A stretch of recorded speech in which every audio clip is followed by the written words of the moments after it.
My name is Doug Kilgore with the NIAAA. We're going to be talking today about presentations. So this might be called a presentation. There are 4 key words to a successful delivery. I want an epidural. Well, that's not really the subject of our matters today, but nevertheless, we're going to talk about how to make effective and informative deliveries with regard to leadership training. We will be dealing with basically 3 groups of people as we present. There would be our learners, there would be our vacationers, and then there would be our prisoners. The learners, they want to be there. They're excited. They're invested. They're involved. They want to learn from this experience. They're the vacationers who are basically just there to get some time off. They're out of school, away from ball games and these kind of things, and they just want to kind of take it easy, kick back, and relax. And then they're the prisoners. For whatever reasons, whether it be professional development, encouragement by their administrators, they feel like they are a captive audience and have to endure whatever will be going forward with this. It is our job to move each of them up one group. We need to try to get the prisoners up to the vacationers, where at least they're enjoying it.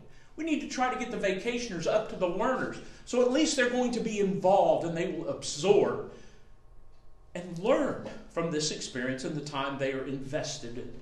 Another idea on some of our presentations, you'll notice a lot of times there will either be Coke, coffee breaks, cookies. Sometimes there will be candy spread around on the tables. This is to keep the blood sugar high. Test people have told us for generations that giving students standardized testing, it's best to make sure they have a good meal and to keep their blood sugar high with snacks, something along that line. The same thing will apply with leadership training. So attend to those ideas, or have your state coordinator attend to that too, if you could. Next, we move on into the body of our message today. We're going to be talking about the mind. We're going to be talking about knowing ourselves. As the great philosopher said, know thyself. Presentation is a performance. Do not be mistaken. When we present, when we teach, it is a performance. There's a story about a young man who was thrown into prison, much against his will. And when he got involved with the other prisoners who shared his confines with him, he began to tell a story with which you are probably most familiar. I should impersonate a man. Come, enter into my imagination and see him as he is. Hear me now, thou bleak and unbearable world, thou art base and debauched as can be. And a knight with his valours all bravely unfurled now hurls down his gauntlet to thee. And yes, that is the story of Don Quixote, the man of La Mancha. Credibility begins with you having done something. And you can establish your credibility, which lends credence to your message, by the way you present and present your body. The way you dress, the way we look, your professional appearance. To one hand, you don't have to know everything. You've just got to know more than the crowd is. I don't have to outrun everybody. I've just got to outrun you and stay ahead of that bear. Making sure that you dress appropriately. If you can't play the game, at least look good in your uniform. Secondly, we move into the approach. Stand up. Be proud. Be honest. Look at folks. Shake hands. Mix and mingle a little bit as you approach to show some warmth and some detail. And then thirdly, as we move into this, we're talking about your posture. Many times there will be a podium or a stand. Don't slouch, don't lean, don't be lazy, don't be informal. Be more formal. Be more concerned about your posture as you stand up straight, as you stride purposefully onto the stage to make these presentations. Something else that people look at is the sincerity.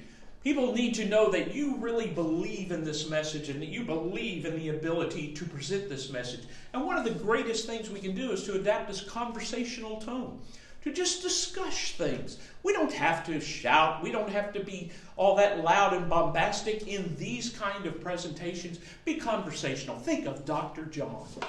Think of Jim Watkins. Think of this grandfatherly tone that you hear these people deal with on a daily basis as we go through our efforts as state leadership coordinators.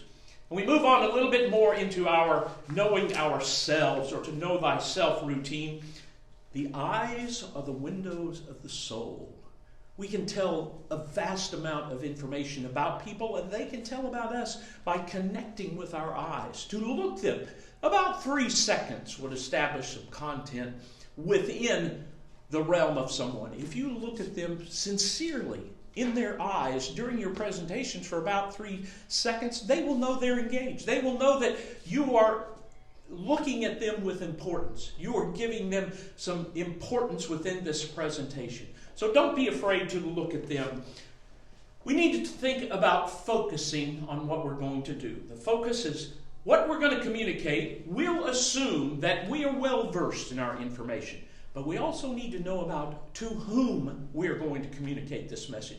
I remember several years ago at an NIAAA meeting in Indianapolis, Joe Theismann, the great Washington Redskin quarterback, connected with us as he made his presentation. You could tell he knew what an athletic director did. He knew the responsibilities that we had in our job, and he made that connection with us. So make sure that you do that.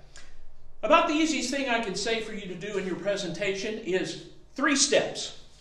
Say what you're going to say it, and then say what you said. And in doing that, you can begin to work on a tremendous presentation.